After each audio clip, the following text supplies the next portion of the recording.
Welcome back. तो कल हम बैंक निफ्टी को किस तरह से ट्रेड कर सकते हैं वो देख लेते हैं। पहली बात तो ये है कि बैंक निफ्टी जो है एक चैनल के अंदर घूम रही है, जिसके अंदर अगर आप देखोगे तो ये फर्स्ट यहाँ पर ये हाईज जो है यहाँ पर कनेक्ट हो रहे हैं एक दूसरे के साथ, और लोज जो है वो एक दूसरे के साथ यहाँ पे कनेक्ट होते जा रहे हैं, जहां से बैंक निफ्टी एक पुल बैक या एक अपमूव शो कर रहा है। ठीक है ना। अब हमारी कल प्रोबेबिलिटी क्या हो सकती है, अगर बैंक निफ्टी इस जोन के नीचे निकलता है जो कि अप्रोक्सीमेटली 685 का लेवल है। अगर फ्लैट ओपन होके 685 के नीचे बैंक निफ्टी सस्टेन करने लगे तो हमारे को टारगेट मिल सकता है 501, और सेकंड टारगेट जो हमारे को मिल सकता है वो है 392, और थर्ड टारगेट जो मिल सकता है हमें वो मिल सकता है 215 का। ये हमारे लिए इंपॉर्टेंट जोन इसीलिए है क्योंकि अगर आप देखोगे तो प्राइस एक्शन के लिए हमें काफी एक अच्छे कैंडल्स के मूव के लिए जरूरत होती है, और स्ट्रेट अवे बैंक निफ्टी यहाँ पर नहीं करेगा, क्योंकि यहाँ पर एक हमारे लिए क्रूशियल एक सपोर्ट लेवल है। एक तो ये राउंड लेवल के साथ साथ ये क्रूशियल सपोर्ट लेवल भी है, इसीलिए मैंने इसको यहाँ पर ये एक गोल्डन लाइन से मार्क कर रखा है। तो ये तो प्रोबेबिलिटी हो जाती है बैंक निफ्टी जो है फ्लैट ओपन होके अगर 685 के नीचे सस्टेन करने लगे। बट अगर बैंक निफ्टी फ्लैट ओपन होके अगर 864 तक जाती है और उसके बाद पुल बैक लेके ब्रेकआउट देती है, तो हमारे लिए जो टारगेट बन सकता है 45,050 का।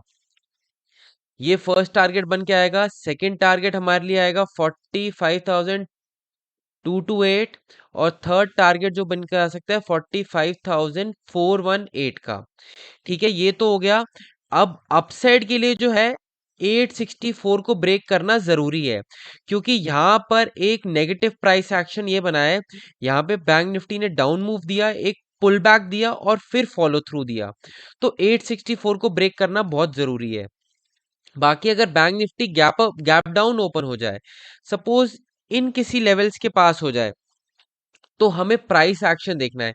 जैसे अगर आप देखोगे कि यहाँ पर ये एक रेजिस्टेंस जिस तरह से बैंक निफ्टी को इतना एग्रेसिव मूव देने पे मजबूर कर रहा है, तो उसी तरीके से अगर यहाँ पर अगर सपोर्ट जो है हमारे लिए, जो सपोर्ट है वहां से भी एग्रेसिव मूव्स आ रहे हैं, तो उसी तरीके से अगर bank Nifty gap down open हो जाए इस एरिया के आसपास, कोई बुलिश प्राइस प्राइस एक्शन दिखता है, तो हम छोटा सा stop loss approximately 60 to 70 rupees का स्टॉप लॉस लेके अपसाइड 1:1.5 के लिए हम ट्रेड कर सकते हैं।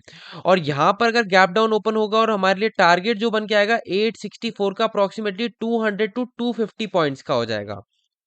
ठीक है, तो हम गैप डाउन को तो इस तरीके से ट्रीट करेंगे। बाकी गैप अप ओपन हो जाए अगर इस एरिया के आसपास 864 के आसपास, तो हमें ये देखना है यहाँ पर रेंज बना के ब्रेकडाउन आता है तो इस रेंज के ऊपर हम एसएल रख देंगे।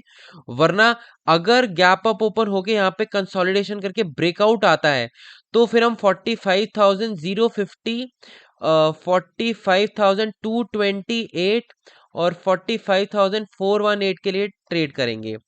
और दूसरी चीज ये, जैसे कि ये चैनल में काफी बारी टेस्टिंग हो चुकी है, तो इट मीन्स टू से जितनी बारी प्राइस अप्रोच यहाँ पर करेगा, सेलर्स का जो है व्यू वो निगेट होता रहेगा। मतलब कि सेलर्स को धीरे धीरे डर लगने लगेगा कि अगर ब्रेकआउट आ गया तो काफी एग्रेसिव बाइंग प्रेशर क्रिएट हो सकता है, क्योंकि ऑलरेडी ये 4 बारी यहाँ पर टेस्ट हो चुका है।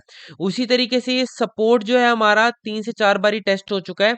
बट हमारे को ये है, ये ट्रेंड लाइन का सपोर्ट आ रहा है, बट नीचे की साइड पे हमारे पास हॉरिजॉन्टल सपोर्ट भी है।